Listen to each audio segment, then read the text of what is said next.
Understanding balance sheet questions. Question number 1. Which of the following characteristics are required for recognition of a balance sheet asset? Which item do we recognize as a balance sheet asset? An asset is a resource from which future economic benefits are expected to be flowing to the organization. It's a true statement. True. The asset is a tangible one. This is wrong.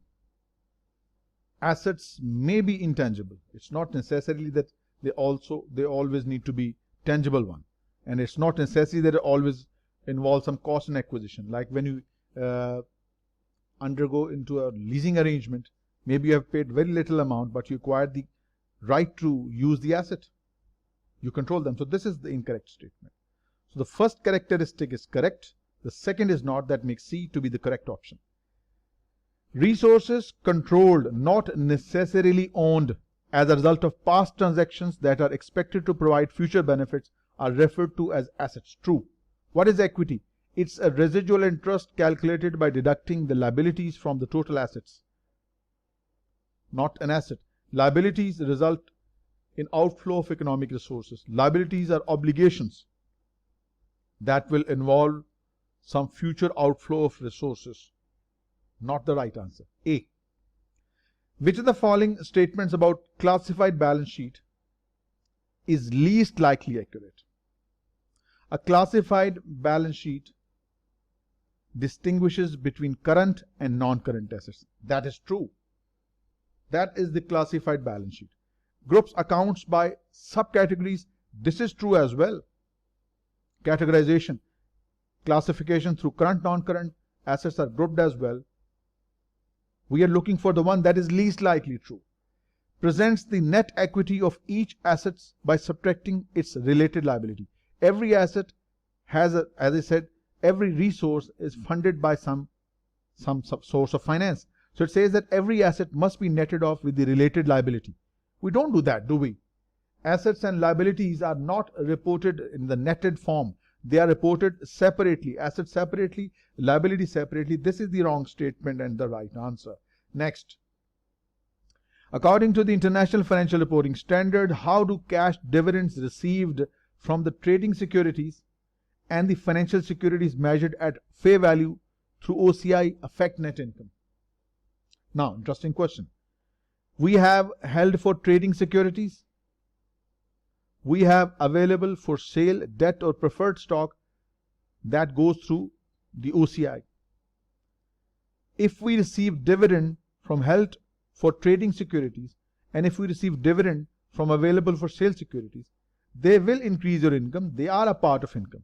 It is only the issue of the unrealized gain at the balance sheet date. The unrealized gain and loss of HFT, that goes to the income statement, and unrealized gain and loss of AFS, that goes to OCI. That's the difference. If you receive dividend or if you receive interest, dividends and interest on HFT and AFS, it is a part of income. Hence, income would increase in both cases. That makes A to be the correct option. The balance sheet is most likely to provide an analyst with information about firms what? Balance sheet provides information relating to solvency. Yes, solvency is measured from the numbers on the balance sheet. True. If I want to know about the strength of the internal controls in an organization, balance sheet is not the right place to look for. We need the management report and the auditor's report that is required under section 404 and section 302 of the Sarbanes-Oxley Act. You don't need to know that. Management accountant and CPAs need that. So the internal control report given by the auditors and the management commentary is required under section 404 and section 302 of the Sarbanes-Oxley Act. Operating profitability is determined through income statement. Wrong. Since we want to measure solvency, the balance sheet is the right. That's A is the right answer. A. Next. At the beginning of the year, Alpha Corporation, which reports under US GAAP, purchased 10,000 shares of Beta Corporation for $20 per share. During the year, Beta paid 2,000 cash dividend to Alpha. At the end of the year, the Beta stock jumped from 20 to 22 per share. What amount should Alpha recognize in its year-end income statement if the investment is treated as available for sale? And what amount should be recognized in the income statement if it is treated as a trading security, held for trading? A very interesting question. What part of it will be treated in income statement if it's an AFS? If it's an AFS, there are two things involved. One, there is a dividend of $2,000. Second, there is share price appreciation from 20 to 22, representing a gain of $2. How many shares are there? 10,000 shares. 10,000 times 2 means 20,000 is the unrealized gain. Unrealized gain of 20,000. If it's AFS, this 2,000 will go to the income statement, and this 20,000 will go to the other comprehensive income. Right? If it's held for trading, this 2,000 definitely is a part of income statement, and this 20,000 will go to income statement. Our question said what would be credited to the income statement in case of IFS, in case of AFS, this $2,000.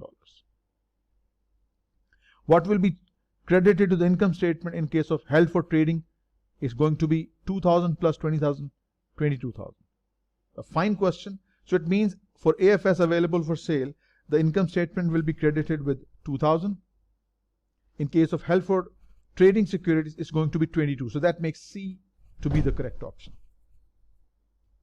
C it is.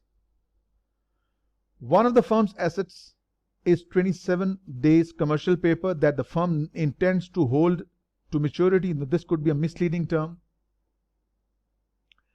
Normally we report held to maturity items as a non-current assets or long-lived assets.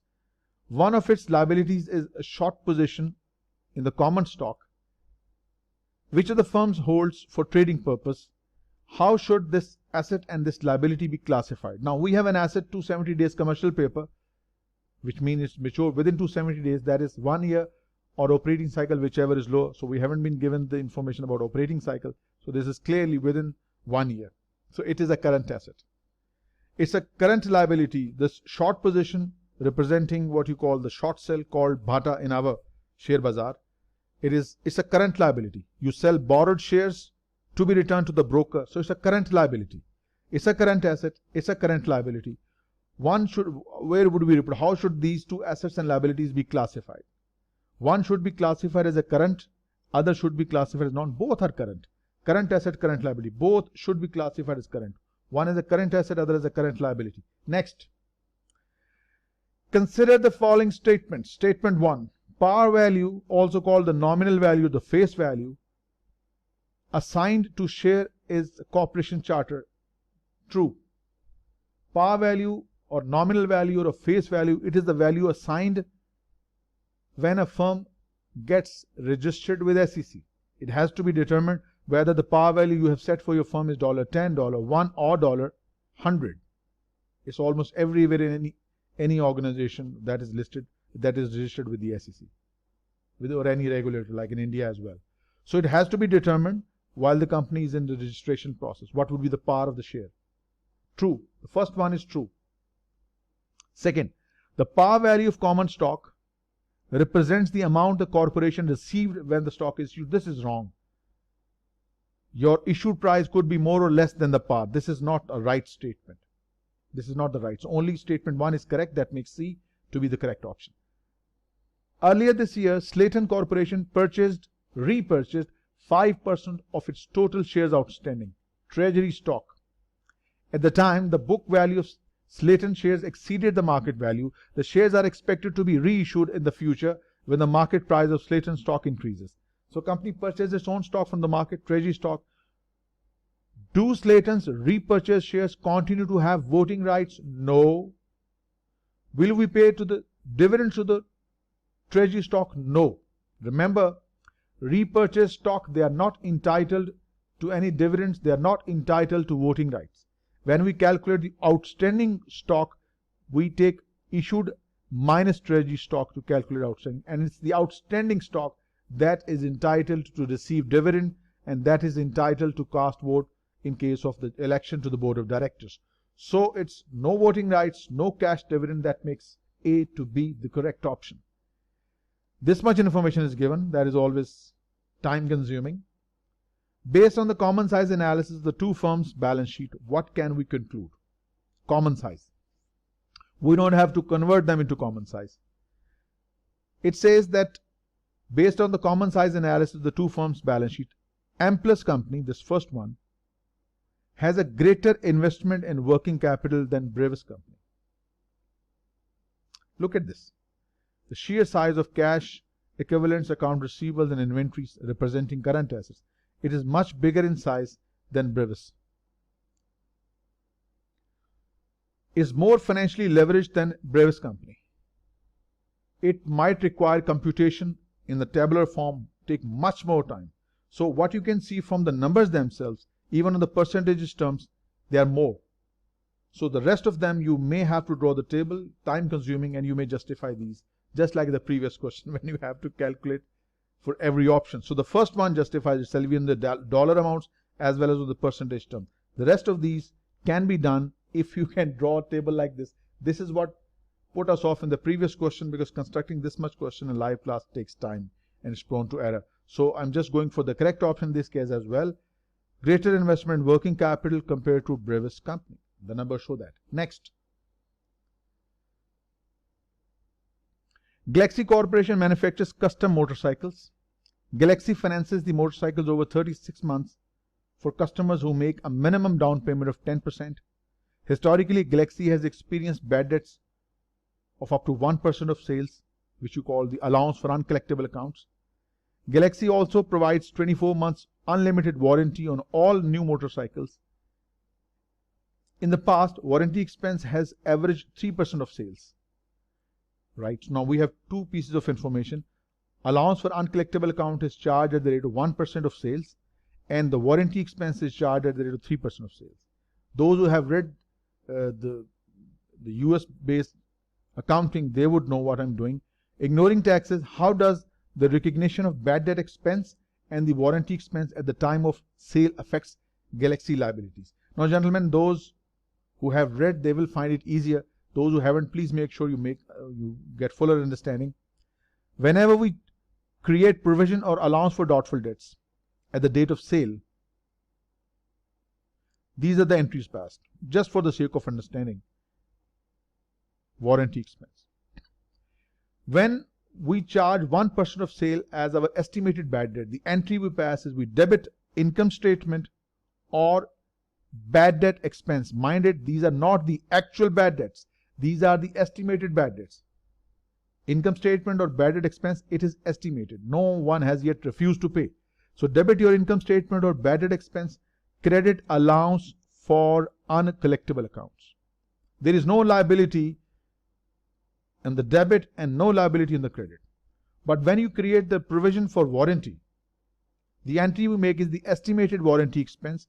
We debit warranty expense estimated. We credit warranty liability. Please note this down. Those of you who have not accounting background, it might help you to solve some question like this.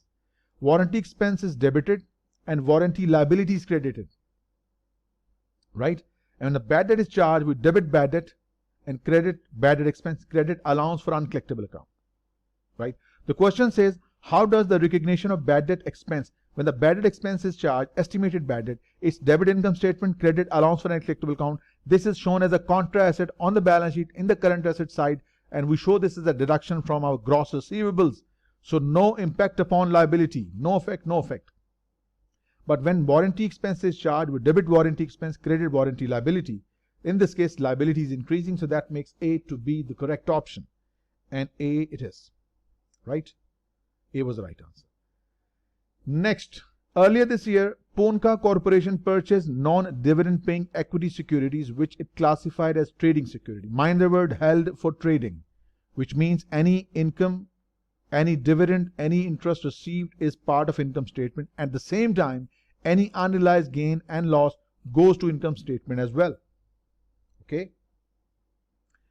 The cost was 400,550 when they were acquired during the current year, but at the balance sheet date, the fair value is 435 for X, 545 for Y. Now, what is the increase for X? 35. This 35,000 goes straight to the income statement because it is held for trading, HFT. And 550 This Y has gone down to 545. There is a loss of 5,000. Right? So now it says, what amount should Ponca report in its year-end income statement and balance sheet as a result of its investment in security X and Y? Since there has been a net 30,000 increase in the fair value of X and Y, so there has to be a gain, and of course it's an unrealized one, so it's either B or C. 30,000 unrealized gain. It's an HFT, goes to income statement. What would be the value on the balance sheet? As I said, HFT is reported at fair value. The fair value of these two is 0,8980. It means it will be reported at 980. That makes C to be the correct option. C it is. 30,000 unrealized gain and 980 the fair value of these two held for trading investment securities. Current assets that arise from the accrual process most likely include what? Account receivables, yes. Marketable security.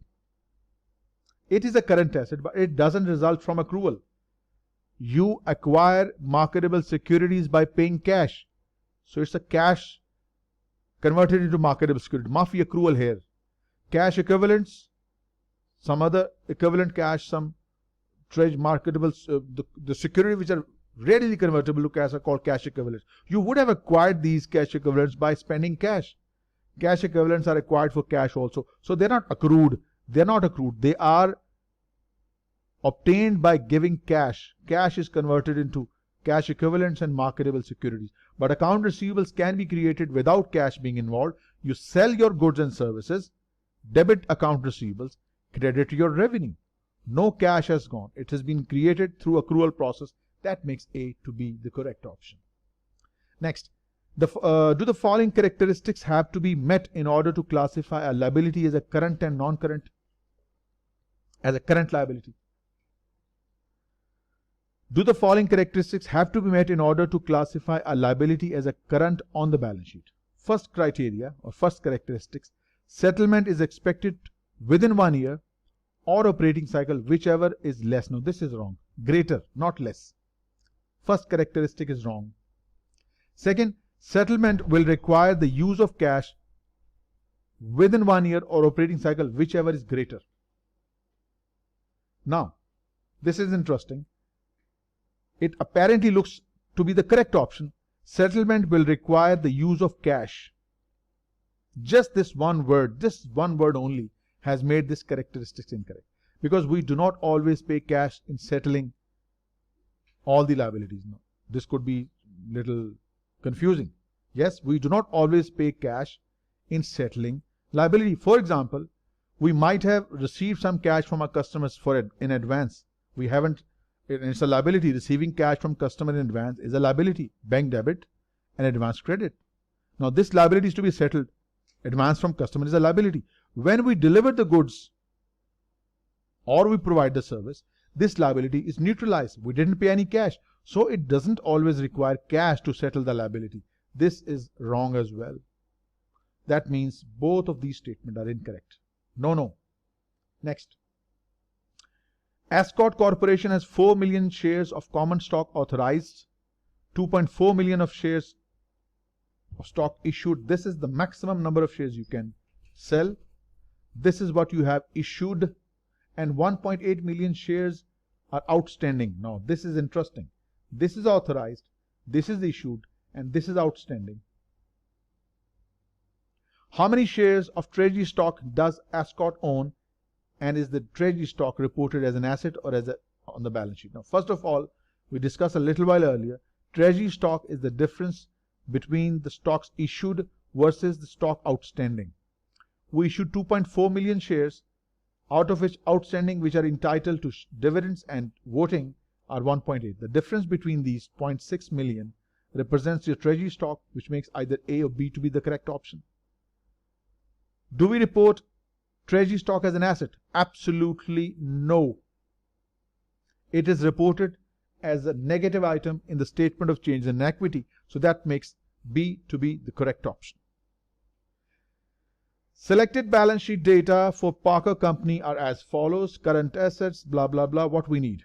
On the common size balance sheet, Parker's current liabilities would be stated as what? First of all, you need to see that current and non-current assets give you the total of assets. Current and non-current liabilities give you total liabilities, and total liabilities and shareholders' equity give you the balance sheet total here as well. This should match, otherwise you will end up in getting a wrong answer. It says what is current liabilities in the common size balance sheet. Current liabilities are 2,000 out of the total 10,000 of the balance sheet footing. Total liabilities plus equity. So that's clearly 20%. That makes B to be the correct option. So much is given. What is needed? Always remember, when you have a sizable question, you need to read the requirement first. This will give you the viewpoint from which you have to see this data. You need to find the current ratio for 2004. Khalas, I need this number. Current ratio means all the current assets, total current assets, divided by the total current liabilities. Rest of it is totally irrelevant for me. See, so reading the requirement helps me cross out what is not needed. I just need the total of 1660 current assets and the current liabilities, and there you go. You get your result. 1660 upon 550 gives you 3.018, and it is given exactly as it is, B. A company that reports under IFRS has developed new product which required a research cost of 2 million, development cost of 3 million. The maximum amount the company can record as a value of the new product on its balance sheet is what? Under IFRS. Remember, we discussed intangible asset has different treatment under the US GAAP, under IFRS. Under the US GAAP, research and development both are expensed, whereas under IFRS, research cost is expensed, whereas development cost can be capitalized if 1, 2, 3, 4, 5, 6. These 6 criteria, which you can see the 6 tick signs, are met. So if the research cost is 2, development is 3, 2 and 3. So under the IFRS, this is the maximum amount that we can capitalize. Under the US GAAP, Maafi, nothing can be capitalized, neither research nor development. Right? So since we need to find for IFRS, that's A. A is the right answer. This is a good one now. Again, a bigger question, you need to just read the requirement first. Calculate Carpenter's retained earning and accumulated other comprehensive income as of December 31st, 2007. All right. We need retained earnings. For retained earnings, we have the opening retained earning given as 10.5 million. Let us take different colored pens and hope this time we don't mess things up. Okay. Taking retained earnings in blue color, we retained earning 10.5 million. Common stock, additional treasury stock, they are nothing to do with retained earning. Earned net income 1.7 million. This is a part of retained earning. It is added in retained earning. Declared dividend of 300,000. 75 of the dividends remain unpaid. Unpaid is not the relevance. What is declared is to be deducted from retained earning. Right? What is the second issue? Second is accumulated other comprehensive income. This is the opening balance of your accumulated other comprehensive income. Let us see what will go to this item. Purchase held to maturity securities of 100,000. The securities have fair value of this and this. Since held for trading securities, their price may go up and down, but held to maturity securities are reported at amortized cost. Fair value change has no relevance at all. We discussed this a little while ago. So this is totally that you can ignore. Purchase available for sale securities for 250. The securities have a fair value of 225. Now this decrease in the fair value of 25,000 of AFS must be deducted from other comprehensive income. I've written it as negative 25. Then translated the financial statement of a foreign subsidiary and calculated 90,000 unrealized gain. Translation gain and loss, this is added in other comprehensive income. Right? 90,000 would be added. Then purchased treasury stock for 75,000. The stock was valued at whatever the value of treasury stock, it is deducted from the equity but not the retained earning or other comprehensive. It is totally irrelevant. So totaling these numbers, 10.5 million, this one, 1.7 million less 3 will give you 11.90. Then taking 450, deducting 25 from it, adding 90 will give you 515. Right? So we need to calculate the retained earnings and the accumulated other comprehensive income. So that gives you B to be the correct option. Next. Which of the transactions is most likely to be recognized on the firm's statement of changes in equity? Declaring a dividend on common stock, yes. This is what is charged to retained earning. Whenever we declare a dividend, the entry we make is debit retained earnings and credit dividend payable. Every dividend we pay, property dividend, cash dividend, stock dividend, bonus dividend, it is paid out of retained earning. So declaring a dividend from common stock is paid out of retained earning. This is true. Buying a machine from an equipment dealer, it has nothing to do with equity. We debit machine, credit the vendor or bank. Investing cash in an exchange traded fund, again it's involved cash and investment, doesn't involve retained earnings. So only the first item involves retained earnings. So A is the right answer. The statement of changes in equity is least likely to provide information on the firm's what? Statement of changes in equity is least likely. Mind the word. Repayment of bond principal. It has nothing to do with statement of changes in equity. When you repay the bond, we debit bonds, credit bank. Liabilities being discharged or extinguished, we debit bonds and credit bank. It has nothing to do with retained earnings or equity. Payment of dividend, yes, it is charged against retained earnings. Statement changes it is reflected in the statement of changes in equity through retained earnings. Comprehensive income, yes, it's a part of statement of changes in equity. It's the part of statement changes. This is not. A is the odd man out, least likely, and A is your right answer. Next. GTO Corporation purchased all of the common stock of Charger Company for 4 million. This is a good question, and for this let me write on the formula. We just discussed a little while earlier how do you calculate goodwill. Goodwill is equal to consideration paid plus fair value of non-controlling interest minus fair value of assets minus fair value of liabilities. If the result of this formula is positive, you have a positive goodwill or an intangible asset which you will report in the consolidated balance sheet of the parent. If the result is negative, it's called the bargain purchase, where there is a gain on acquisition. This gain is reported in the group consolidated income statement. It's very unlikely you people will be tested on this because consolidation is a very challenging topic. This consolidation alone needs 1 month to understand. So luckily you are not going that deep into accounting. As I said, your accounting is just inch deep and miles long. So this is the formula. Let us plug in the number. GTO Corporation purchased all of the common stock of Charger Company for 4 million. This is the consideration paid. At the time, Charger reported total assets 3 million and total liability 1 million. I don't care about the book value.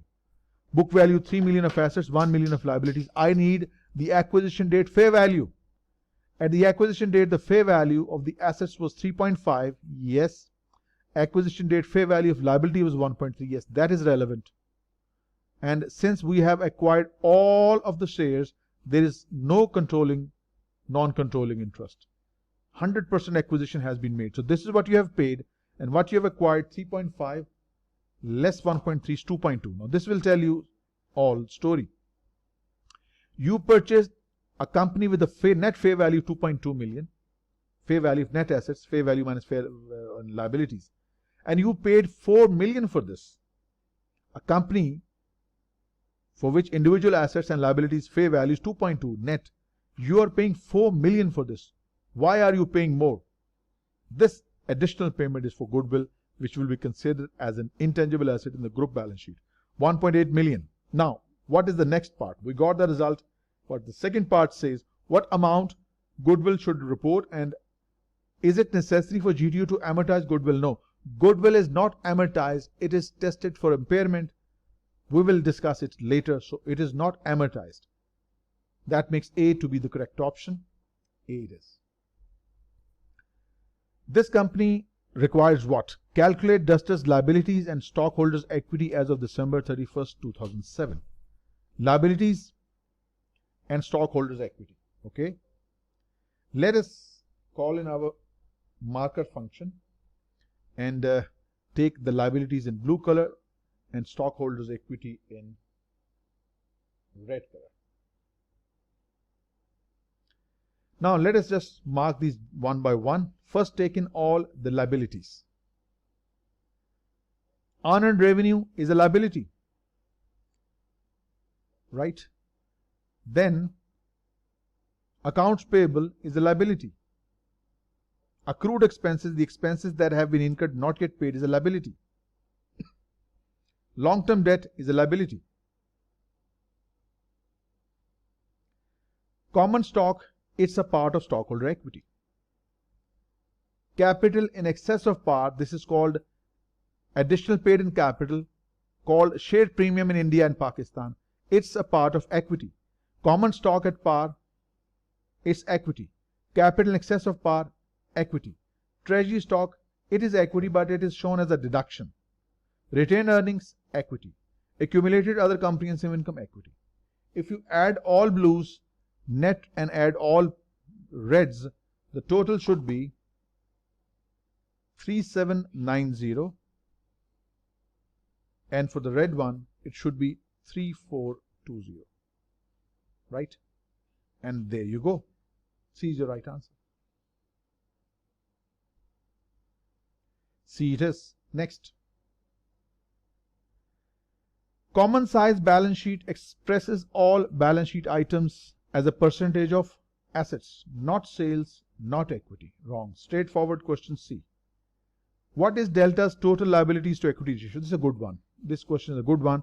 We have been given the common size income statement and balance sheet at the same time, and we are required to calculate the total liabilities to total equity ratio, and we have none.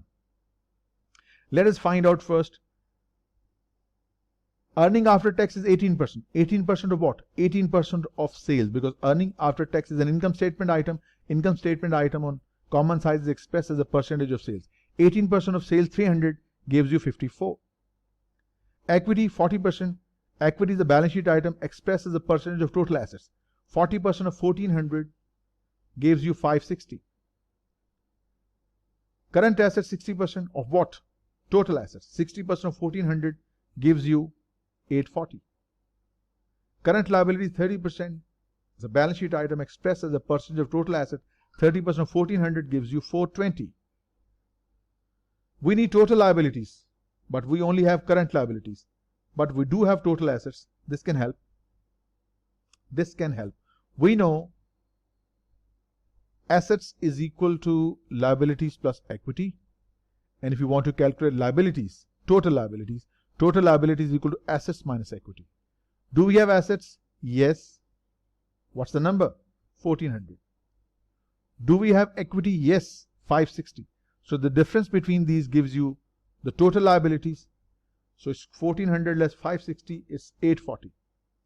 This will serve as a numerator, 840, and total equity is already given. This will serve as a denominator. 840 by 560 gives you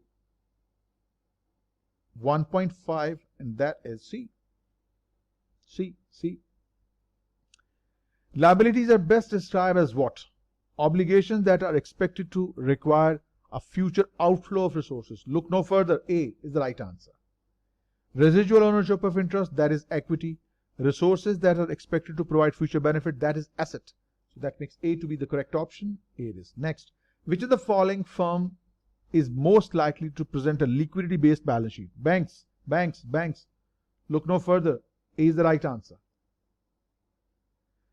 A firm's balance sheet prepared under the IFRS least likely to include what? Least likely. This turns the question around. Market value of inventory can be. Market value could be cost or NRV, whichever is lower. NRV, if there is no selling or completion cost, NRV could be the market price. This is possible. Fair value of property, plant and equipment. Yes. Fair value of property, plant and equipment, certain items under the IFRS may be required to be reported at fair value through revaluation gain. That is possible. So A, possible under IFRS. B is possible in IFRS. Market value of the firm's equity. Now this is not right. Equity is reported at book value in the balance sheet, not market value. This is least likely. It is least likely. C. A segment of common size balance sheet of Olson Company is in its most recent year shows the following data. Common stock 1%, additional paid in capital 19%. Additional paid in capital, I just told you, is also called share premium in our part of the world. Preferred stock is 15%. How should an analyst most appropriately interpret this data? Proceeds from the issuance of common stock are 20% of total assets. 1% common stock, 19% additional paid in capital, together 20%. Correct. Because common stock, if $1 stock is sold for $20, we receive $20, out of which $1 represents the par of the stock, $90 represents the additional paid in capital called the share premium. So this is true. 20% total assets. It's a true statement. Further says shareholders' equity is 35% of the total assets. Total equity is 35. Preferred stock 19. Yes. When you say shareholders' equity, you are talking about the common equity. And common equity excludes preferred stock. So it's not 35%, it's 20%. Wrong. Preferred stock is 15% of the shareholders' equity. No. Preferred stock is 15% of the total assets. Wrong. So the correct option is A. Two of the elements of balance sheet are, these are the three elements. Assets is equal to liabilities plus equity. Assets are yes. Equity is yes. Liabilities, yes, not income. Equities, but not cash flows. A. Straightforward. According to the Financial Accounting Standard Board, FASB, talking about the US GAAP, what is the appropriate measurement base for equipment used in the manufacturing process and inventory that is held for sale?